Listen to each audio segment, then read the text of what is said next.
Florida have executed an inmate by injecting a lethal drug which has never been used before in the United States. 53-year-old Marcus A. was convicted of 2 murders in 1988. He made no last statement and showed no indication of showing pain during the execution. Well, the company that invented the drug says regulatory authorities have not okayed the drug for this purpose, and they said they do not condone its use in lethal injections. The state's attorney argued the drug would result in too much pain for his client, but the Florida Supreme Court turned down his motion to block the execution. With us now, defense attorney Ambrosio Rodriguez. Ambrosio, thank you so much for being with us. Thank you. This is a case that is raising concerns on several fronts. Let's work through them. First of all, let's start with the fact that one of the drugs used in the execution cocktail, if you will, a 3-drug cocktail, had never been used before in this setting. This drug called automodate. It's supposed to act as an anesthetic, as we understand it. You have said that the decision to go ahead and use it, despite the lack of information about it, is selfish-serving. What do you mean by that? Right, it's self-serving in this fact that it was the Florida Department of Corrections who's in charge of, administering the lethal injection that decided that it was safe enough to use. So this was done without the medical community approving it. I mean, the problem is that a lethal injection has 3 parts to it, right? The anesthesia, then the one that causes paralysis, and one that causes the heart to stop. We have come to the point in our society where the medical community is no longer getting itself involved in approving through whatever kind of medical scientific means of these types of drugs in lethal injections. The American Medical Association and groups like that do not want to be a part of it, just like pharmaceutical companies are no longer selling these drugs to the states where the death penalty is still legal.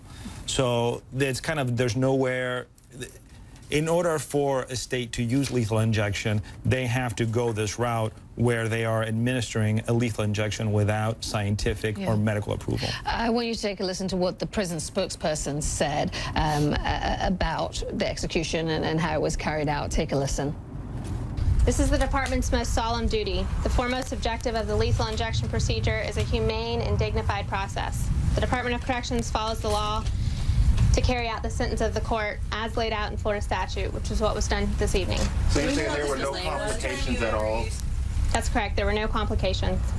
Okay, so here's the thing. She says that there were no complications at all, but you cannot say with certainty, right, that Marcus A. was not in pain, because there is a drug administered that brings on paralysis. So he could have been, they just couldn't tell. Absolutely. But then again, let's say he did die peacefully, if you will, for want of a better word. There's no certainty that this drug used on somebody else would not have complications. Right, and there's no way to know. This is kind of an unknown thing that we could very well end up in a situation where 2, 3, 4 executions from now in Florida, Oklahoma, or Texas, where the other state they're thinking of using the same protocol, they could have the complications where you have, for lack of a better word, kind of a grisly death. I mean, it is a very strange conversation to have, or dialogue to have in public, as to how to painfully or unpainfully kill someone, right? Because that's really what we're talking about. So it seems that we are kind of an impasse, a stalemate in this kind of very heated issue in this country as to whether we should have a death penalty or not. And now with kind of the medical and scientific community getting involved by taking themselves out of it, states have to kind of make these decisions as to how to go forward.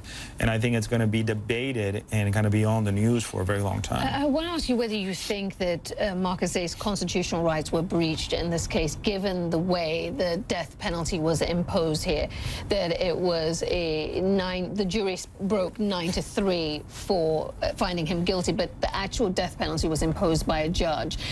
We know the Supreme Court in 2016 ruled that unconstitutional, that basically in Florida the judges had too much power.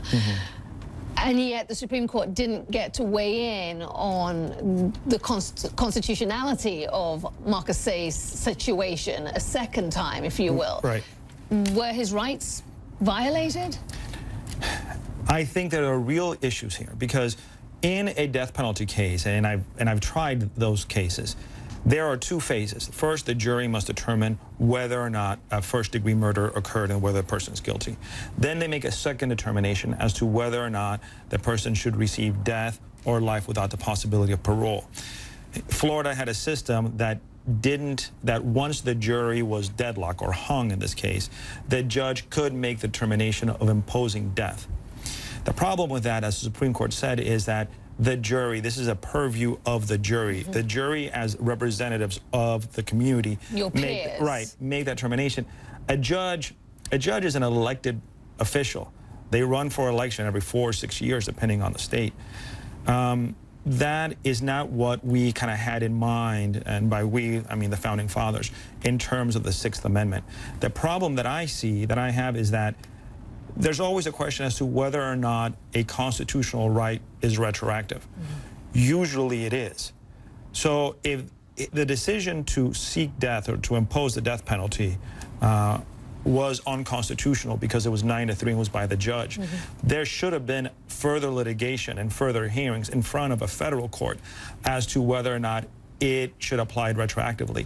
The only court that said that it shouldn't was the Florida Supreme Court. That's right. And then there's another level of litigation at the federal level, because the way it goes, it's first you go through the state level in a criminal case, and then you get to the federal courts. And I think that this is a real problem with the way this case ended up. Yeah, there are many troubling aspects of this case. Ambrosio Rodriguez, thank you so much. We really appreciate it. Thank you for having me. Thank you.